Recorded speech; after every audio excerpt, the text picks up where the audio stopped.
My adoptive parents waited 3 years to harvest my womb for their real daughter, so I left them with empty cribs instead. In my family, I was taught that 23 meant freedom, but for me, it meant my parents finally revealing they'd been waiting 0 years to harvest my womb for their real daughter. The Hamiltons chose me from foster care when I was 12. After bouncing between 17 different homes, their mansion felt like stepping into a fairy tale. They had a daughter named Claire, who was 29, and glowing with the kind of beauty that came from never wondering where your next meal would come from. She had everything except the ability to have children, though I wouldn't learn that for 3 more years. They gave me a bedroom with lavender walls because I'd mentioned once that it was my favorite color. That first night, Mrs. Hamilton found me crying on the floor, terrified I'd wake up back in the group home. She held me, whispering that I was home now. Really home. I believed her. For 0 years, I had everything. Private school, where kids complained about the wrong color Mercedes. Violin lessons with a teacher who said I had natural talent. Family vacations to Italy and Hawaii. They called me their daughter and bought me prom dresses and cheered at my school plays. Ryan was the only person who knew about my past. We'd been together 7 years, and he was the first person who made me feel like I deserved good things. He promised we'd build something beautiful together, something that was ours. My 18th birthday started with French toast and fresh strawberries. Mom decorating the whole kitchen with streamers while Dad gave me a jewelry box that played Chopin. That night, they took me to Leonardon, the kind of restaurant where water comes in crystal glasses, and the waiter explains each fork.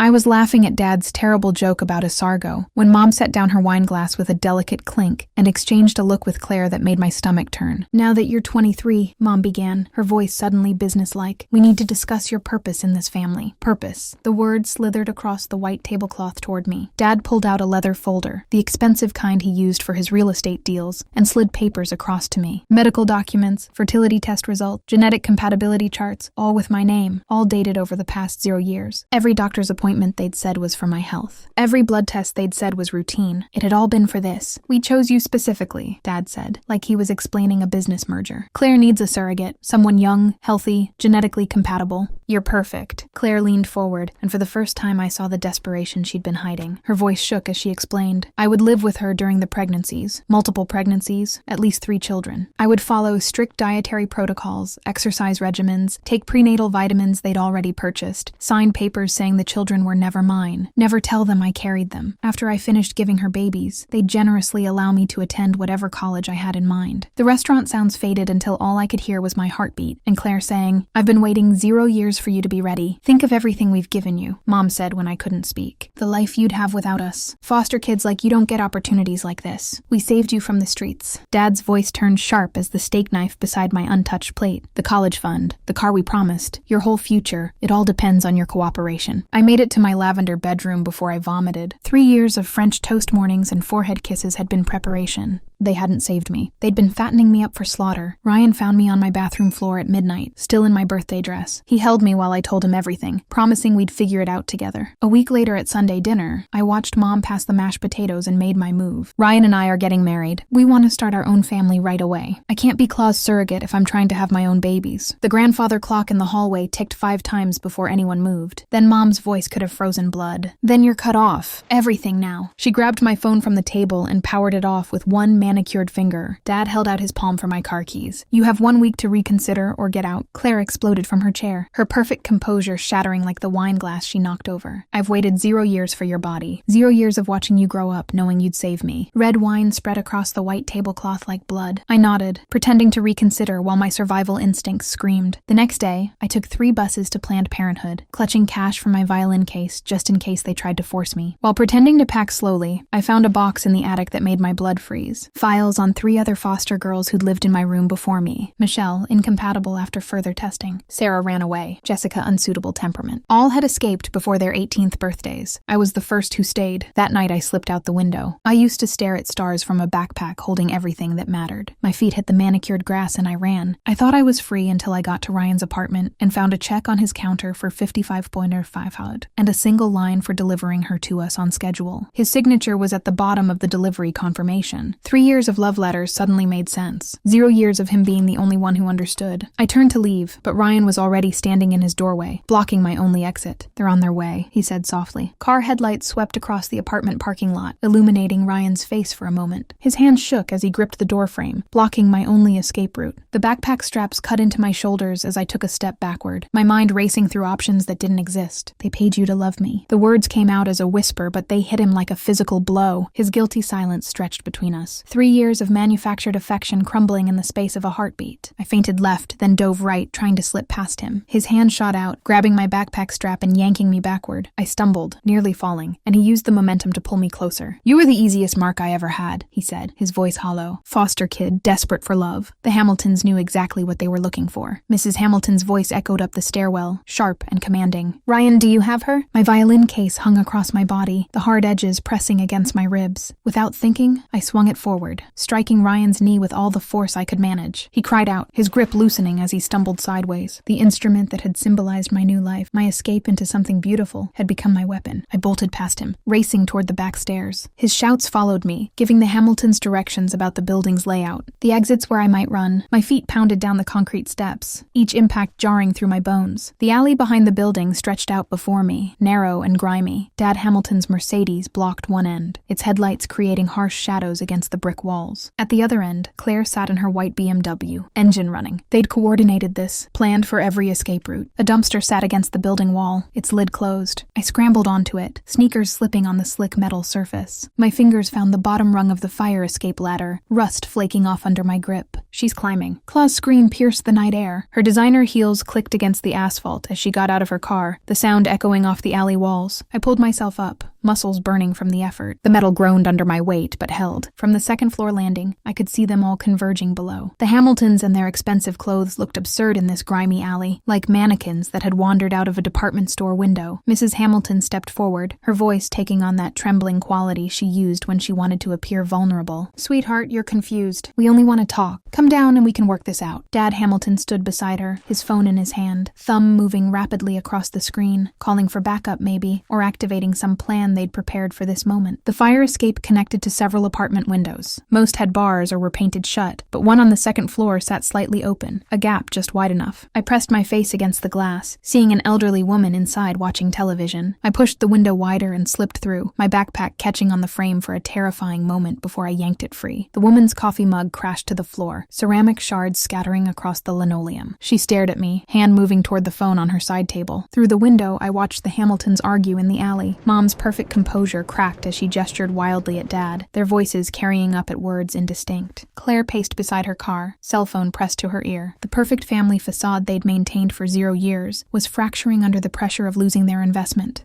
The elderly woman, Doris, according to the nameplate by her door, studied me with sharp eyes. She recognized me from the neighborhood, had seen me coming and going from Ryan's building. When she offered to call the police, I found myself begging her not to. Words tumbling out about foster care and surrogacy, and 3 years of lies. She listened without interrupting, then handed me her phone. I needed to check my email to see if there was anything I'd missed. 3 years of messages from Ryan loaded on the screen, and reading them now was like decoding a predator's playbook. Every sweet message, every declaration of love had been carefully crafted. "Can't wait to meet the girl who deserves real love. You're so special, so different from anyone I've known." The manipulation was surgical in its precision. The Hamiltons' voices drifted up from the hallway. They were going door to door, their story already prepared. "Our daughter is having a mental health crisis. She's confused, off her medication. We're so worried about her." My phone, the one Mom had taken, buzzed somewhere. They must have turned it back on. Emma, my best friend from school, would be texting, worried about the cryptic message I'd sent her before leaving. She thought she was texting me, but Ryan would see it all now. "Your mom called saying you ran away. Are you okay?" Doris disappeared into her bedroom and returned with an armful of clothes. "These were my daughter's," she said quietly. "She passed 7 years ago. The clothes still smell like lavender." She loved that scent. The coincidence made my skin crawl, but I pulled on the oversized hoodie anyway. Doris mentioned she'd been a social worker for 35 years. Had seen this before. Foster kids who became prey. Families who took them in for all the wrong reasons. Using Doris's ancient desktop computer, I logged into my cloud storage. The screenshots I had taken of the other foster girls' files were still there. I downloaded them quickly, saving saving copies to a flash drive Doris provided. The Hamiltons might be able to wipe my phone remotely, but they couldn't touch these. A knock rattled Doris's door. Ryan's voice pitched to sound, concerned and reasonable. "Mrs. Chen, have you seen a teenage girl? Brown hair about this tall. She's sick and needs her medication. Her family is very worried." He knew which apartment. Of course he did. He'd probably watched me climb through the window. Guided them here. Doris moved to the door with surprising grace for her age, while I slipped into her bedroom closet. The smell of mothballs and old perfume surrounded me. "Haven't seen anyone?" Doris lied smoothly. "Been watching my shows all evening. Is everything all right?" "She's confused," Ryan continued. "Off her meds. If you see her, please call this number immediately. She could hurt herself." His footsteps retreated reluctantly. Through the thin walls, I heard him knock on the next door, repeating the same lies. Doris returned to the living room, muttering under her breath, "Foster kids know predators. They can smell them a mile away. That boy reeks of it." She positioned herself by the window, giving me updates on the Hamiltons' movements. They'd regrouped by their cars, Claire gesticulating wildly. Even from here, I could read her body language. 3 years wasted. 3 years of waiting for nothing. Doris's neighbor texted her about the fancy people causing a scene, asking if she was okay. The building's residents were starting to notice, starting to question. The Hamiltons' money and influence only went so far in a place like this. My violin teacher, Ms. Petrova, lived 6 blocks away. She'd always said if I ever needed anything, her door was open. She'd noticed things over the years. Bruises that weren't there, the way I sometimes flinched when someone moved too quickly. She never pushed, but she noticed. Before leaving, I gave Doris the flash drive with all the evidence. She promised to make copies to keep them safe just in case. Her hands were steady as she took it. The hands of someone who'd protected children her whole career. "Wait 15 minutes, she advised. They'll circle back to the front of the building. Go out through the basement exit through the laundry room." I pulled the hoodie's hood up, tucking my hair inside in the mirror by Doris's door. I looked like a different person. Older, tired, like someone who'd learned the world's harsh lessons too young. The basement smelled of detergent and mildew. I navigated between washing machines, my footsteps echoing on the concrete floor. The exit opened onto a side street away from where the Hamiltons waited. 6 blocks stretched before me like an eternity. Every car could be them. Every shadow could be Ryan, but I kept walking, one foot in front of the other, the way I'd learned to survive in 17 different foster homes. The night air bit at my exposed skin, but I didn't slow down. Behind me, somewhere in that alley, the Hamiltons were realizing their perfect plan had failed. Their chosen surrogate, their 3-year investment had slipped through their manicured fingers. But I knew this was just the beginning. They wouldn't give up easily. 3 years of planning, 0 years of careful grooming, didn't end with one failed capture. They'd come for me again, and next time they'd be better prepared. For now, though, I had 6 blocks of freedom and a violin teacher who might believe an impossible story. It wasn't much, but it was more than I'd had an hour ago when I'd stood frozen in Ryan's doorway, watching my world collapse. The lavender scent from Doris's daughter's clothes followed me through the empty streets, a ghost of someone else's life wrapped around my shoulders. I wondered if she'd known somehow that her clothes would one day help another girl escape, if she'd understand why her mother had kept them, waiting for someone who needed them. 5 blocks, 4-3. My legs burned, but I didn't stop. Somewhere behind me, the Hamiltons were probably expanding their search, calling in favors, activating whatever network they'd use to find and pay Ryan. 2 blocks. 1. Miss Petrova's building rose before me, ordinary and safe. I pressed her buzzer with shaking fingers, praying she was home, praying she'd answer, praying she'd believe me when I told her why I was really here. Miss Petrova's voice crackled through the intercom, groggy but alert. I explained it was me, that I needed help, and the buzzer sounded immediately. Her apartment door opened before I reached it, and she pulled me inside without questions. Her face hardened as I explained everything, the words pouring out in a desperate rush. She nodded at certain points, her expression growing darker. When I finished, she revealed something that made my stomach drop. She'd been uncomfortable with how the Hamiltons discussed my purpose in their family during recital. The way they'd insisted on private lessons, always wanting updates on my progress, had triggered old instincts from her childhood in Eastern Europe. I borrowed her phone to text Emma a cryptic message, begging her to come to Mr. Petrova's address. While waiting, I wrote everything down in one of Petrova's notebooks, getting the details on paper while they were fresh. Emma arrived within 35 minutes, initially skeptical about my story, until I showed her the screenshots of the other foster girls' files. Her face went pale when she recognized one of the names. She remembered seeing Michelle at the mall with the Hamiltons years ago, remembered thinking how sad the girl looked despite the shopping bags. The memory had stuck with her because Michelle disappeared from social media shortly after, and Emma had always wondered what happened. The Hamiltons escalated their search quickly. Within hours, they'd posted on the neighborhood Facebook groups about their troubled daughter who needed medication. My school photo stared back at us from Emma's phone screen as comments poured in with supposed sightings. People who'd never met me claimed they'd seen me acting erratically at the grocery store, the park, the library. Emma recorded my testimony on her phone while Miss Petrova called a police friend off the record. The officer listened but explained that without immediate danger or proof of a crime, it remained a family matter. Adult children left home all the time. The surrogacy discussion, while disturbing, wasn't illegal if no force was involved. Emma created a fake social media account to monitor the Hamiltons' posts and gather intelligence.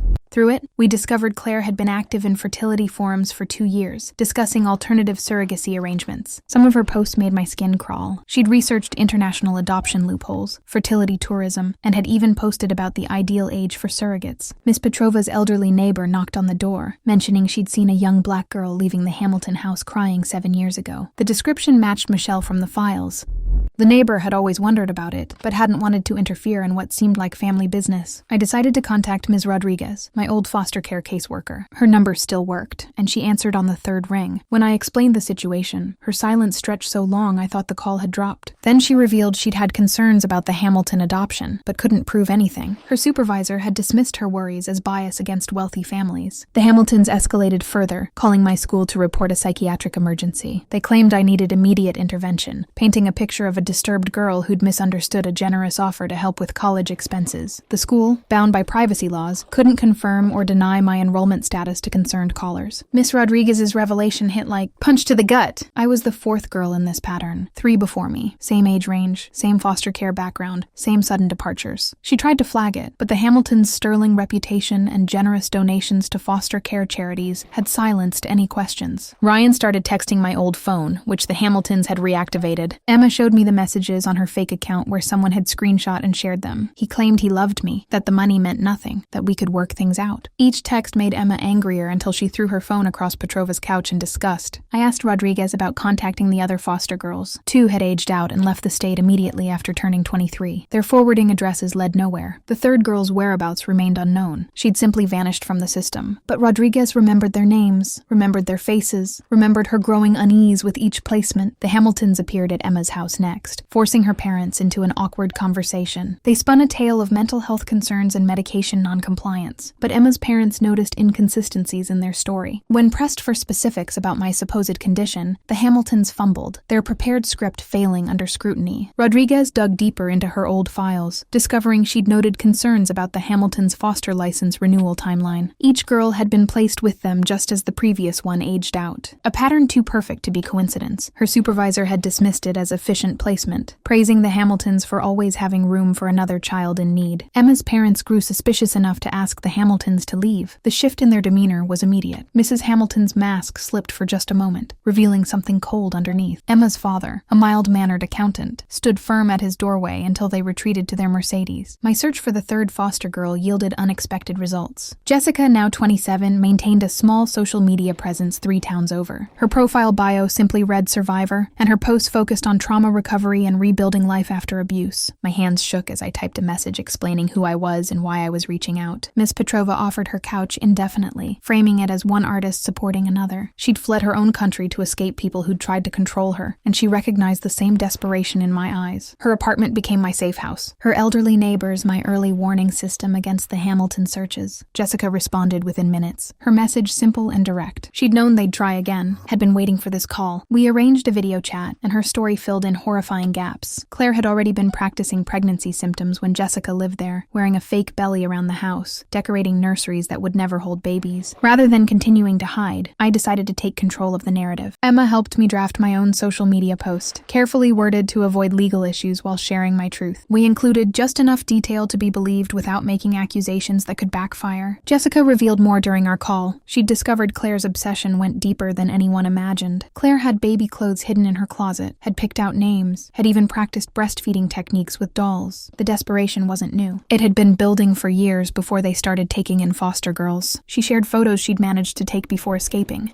Medical documents showing fertility clinic consultations about gestational surrogacy with household members. The clinics had refused, citing ethical concerns, which had apparently driven the Hamiltons to their foster care scheme. Parents at my school began questioning the Hamilton story after my friends defended my character online. Teachers who'd known me for 3 years posted about my academic achievements, my volunteer work, my complete lack of mental health issues. The narrative the Hamiltons tried to construct started crumbling under the weight of contradicting evidence. The perfect Hamilton reputation cracked as neighbors began sharing their observations. Several mentioned never seeing baby photos of the adopted adopted daughters. How the Hamiltons always changed the subject when asked about their girls' younger years. Small oddities that had seemed like quirks now appeared sinister in hindsight. Rodriguez connected me with a pro-no family lawyer who confirmed my legal rights as an adult. The Hamiltons had no legal authority over me, couldn't force me to return, couldn't access my medical records without consent. The lawyer advised documenting everything and avoiding any direct contact that could be construed as harassment. The Hamiltons made a critical mistake at the grocery store. Mrs. Hamilton encountered a neighbor who asked about me, and her careful mask finally shattered completely. She called me an ungrateful who'd been given everything, her voice rising until other shoppers turned to stare. Someone recorded the outburst, posting it with a caption, questioning if this was really the loving mother searching for her sick daughter. The video spread through local social media groups within hours. The contrast between Mrs. Hamilton's public persona and her venomous rage was jarring. Comments poured in from people reconsidering their assumptions about the situation. Some shared their own observations about the family's strange dynamics over the years. Ryan appeared at Misty Petrova's building, but the neighbors had formed an informal network. Mrs. Chen from the second floor called up immediately, warning that he was in the lobby. Mr. Arcia from across the hall positioned himself by his peephole, ready to intervene if needed. The building's residents had decided to protect one of their own. Jessica revealed the final piece of the puzzle during another call. She'd overheard the Hamiltons arguing about the Sarah problem before she escaped. Sarah had apparently discovered their plans too early, had tried to warn authorities, but no one believed a foster kid over respected community members. Her disappearance from the system suddenly made terrible sense. I made a decision that would define everything that followed. No more girls would end up in lavender bedrooms, groomed for years, only to discover their purpose on their 18th birthday. The Hamiltons' ability to foster would end with me. Whatever it took to accomplish that, Emma's parents joined 3 other school families in publicly supporting me. They shared their own observations about the Hamiltons' controlling behavior at school events, how they'd monitored my friendships, insisted on knowing where I was at all times. Details that had seemed like overprotective parenting now revealed a more sinister pattern. The Hamiltons attempted damage control, claiming I'd misunderstood their generous surrogacy offer, but their story kept changing. First, I was mentally ill, then I was ungrateful, then I was confused about a simple conversation. The inconsistencies made more people question what was really happening. The violin teacher community rallied next. Several teachers came forward about Claw's invasive questions regarding their young students, particularly those from difficult backgrounds. She'd asked about home situations, family support systems, which students might need extra help. Everyone had assumed she was being charitable. My story spread through private parenting groups as a cautionary tale. Parents shared their own experiences with families who'd seemed too good to be true, adoption stories that had ended badly, the importance of listening when children tried to tell them something was wrong. Jessica produced the most damning evidence yet: canceled checks she'd photographed before escaping, regular 55.5 payments to R. Mitchell, matching Ryan's timeline perfectly. The Hamiltons had found him the same way they'd found us, targeting someone desperate enough to play their game. Claire's response to mounting pressure was a tearful video about her fertility journey. She spoke about the pain of being unable to have children, the dreams of motherhood that haunted her. But instead of generating sympathy, the comment section exploded with disgust. People recognized manipulation when they saw it, especially when she never once acknowledged the girls she'd tried to use. Mr. Hamilton's real estate partners began distancing themselves as the scandal affected his business reputation. Deals fell through as clients questioned his ethics. The country club crowd that had once embraced them now whispered behind their backs. Social death in their circles was swift and merciless. Ryan's employer received anonymous tips about his involvement in the scheme. Co-workers started asking uncomfortable questions about his relationship with a high school student, about large deposits in his account, about his connection to the Hamiltons. The carefully constructed life he'd built on their money began to crumble.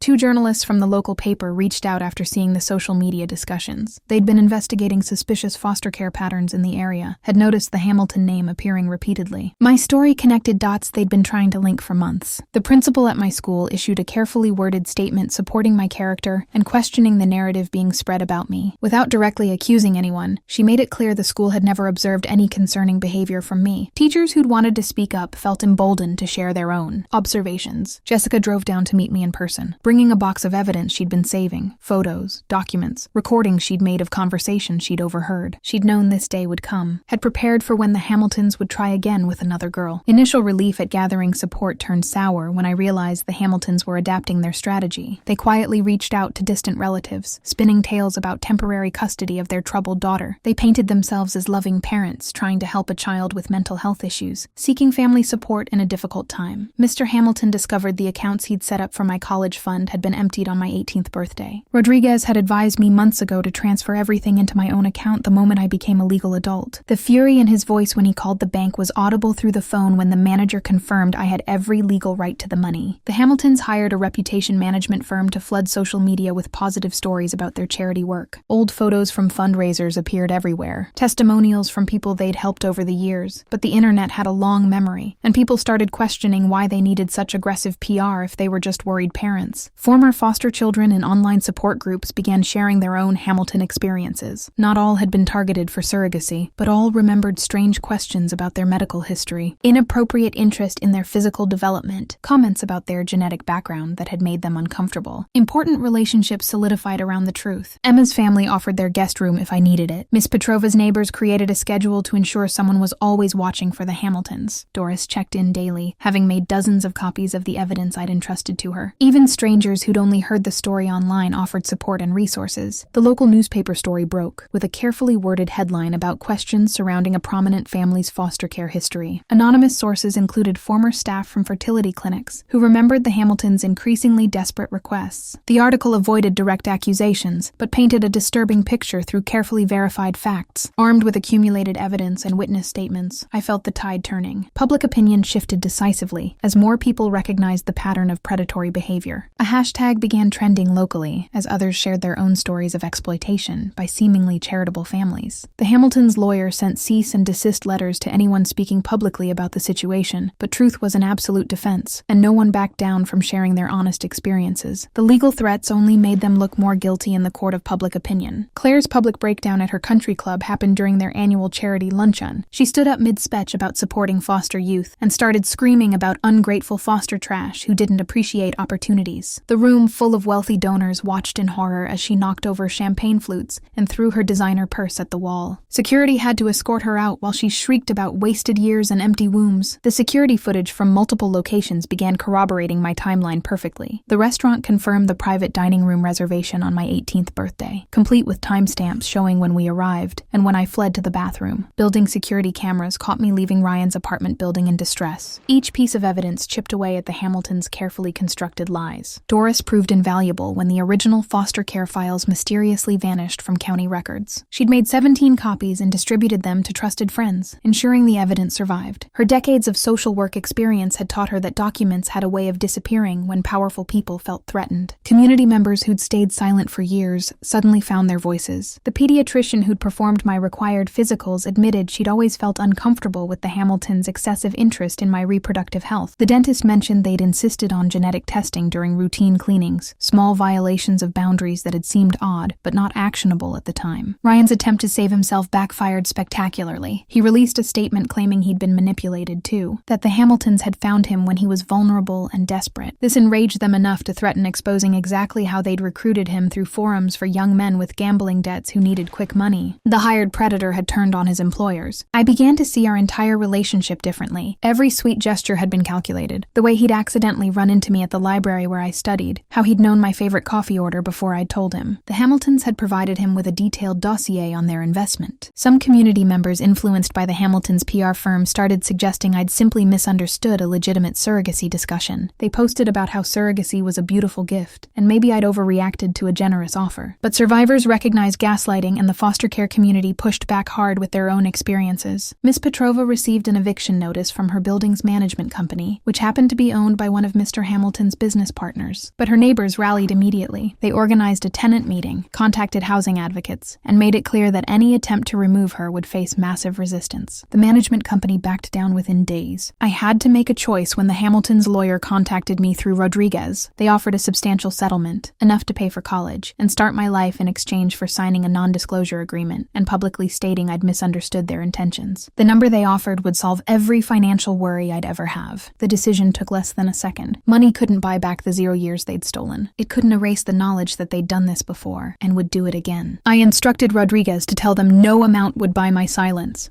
Their final desperate gambit began with an invitation to a community meeting about foster care reform. The Hamiltons would be there, their lawyer promised, ready to apologize and make amends publicly. They wanted to use the platform to rehabilitate their image while appearing contrite. I knew it was a trap, but decided to spring it. The community center was packed when I arrived with Emma, Miss Petrova, and Jessica. The Hamiltons sat at the front with their legal team, looking every inch the concerned philanthropists. Their supporters had arrived early to fill strategic seats, but our supporters were there too. Teachers, neighbors, other foster care survivors who'd driven hours to stand with us. Face to face with them for the first time since my escape, I felt my body remember the fear. But I wasn't alone anymore. Mrs. Hamilton leaned close as I passed, hissing threats about ruining my future, destroying my chances at college, ensuring no one would ever hire me. Her mask had slipped completely, revealing the predator beneath the pearls. Claude's breakdown was swift and total. When community members started asking pointed questions about the other foster girls, she stood up and screamed that she'd been promised a baby since she was 16. 15 years of waiting, of planning, of preparing nurseries and buying clothes for children who never came. Her parents had promised to fix her problem, to find her the perfect surrogate who couldn't say no. The revelation that this went back a decade stunned even me. The Hamiltons hadn't just exploited foster girls. They'd groomed their own daughter into a predator, feeding her obsession instead of getting her help. The room erupted as people realized the depth of the conspiracy. Then Sarah walked in. She'd been living under a different name 3 states away, but her foster care advocate had been protecting her, helping her rebuild. When she heard about the meeting, she'd insisted on coming. She wouldn't hide anymore, she said. Not when other girls were at risk. Confronted with 2 of their victims, Mr. and Hamilton made a cold calculation. His business was crumbling, his social standing destroyed, his wife becoming increasingly unhinged. He stood up and announced he would cooperate with any investigation in exchange for immunity from civil suits. He'd testify about the payments to Ryan, about the fertility clinics that had refused them, about the foster care workers they'd paid to look the other way. Mrs. Hamilton launched herself at her husband with a primal scream. She clawed at his face, screaming about betrayal, about abandoning Claire's only chance at motherhood. Security guards pulled her off as she shrieked obscenities that echoed through the community center. The elegant woman who'd held me as I cried on my first night in their home was gone, replaced by something feral and desperate. Ryan tried to slip out during the chaos, but Sarah spotted him immediately. She stood up and pointed, her voice carrying over the noise. She identified him as the man who'd groomed her too, who'd told her she was special, who'd been paid to deliver her to the Hamiltons just like he'd been paid to deliver me. The room turned on. Him as people realized he wasn't just complicit. He was a serial predator who'd helped destroy multiple girls' lives for money. He ran for the exit, but found it blocked by foster care advocates who'd heard enough. Claw's final manipulation attempt was the most pathetic. She stood on a chair and threatened to hurt herself if I didn't recant everything. If I didn't admit I'd misunderstood. If I didn't give her the babies she deserved. The room fell silent as she held a letter opener to her wrist, demanding I take responsibility for her pain. I looked at the woman who'd pretended to be my sister for 0 years and felt nothing but pity. I told her calmly that her choices were her own, that her pain didn't give her the right to steal other people's bodies, that she needed help, but I wouldn't be manipulated anymore. Security gently talked her down and led her away as she sobbed about empty arms and broken promises. The community meeting voted overwhelmingly to support foster care reform measures and create a fund for survivors of exploitation. They established new oversight protocols and mandatory training about predatory adoption practices, real change driven by survivors and allies who'd finally been heard. Without their parents' money or protection, Claire faced the reality that no ethical surrogacy agency would work with someone with her history. The psychological evaluations alone would disqualify her. Her dreams of motherhood, twisted as they'd become, were over. The Hamiltons' house went on the market within a week. Legal fees from multiple civil suits drained their resources. The country club revoked their membership. Their charity positions disappeared overnight. The social circle that had defined their identity closed ranks against them. Jessica, Sarah, and I met for dinner at a small restaurant downtown. No fancy water glasses or multiple forks. Just 3 survivors planning how to protect others. We talked about starting a support network, sharing our stories with foster care organizations,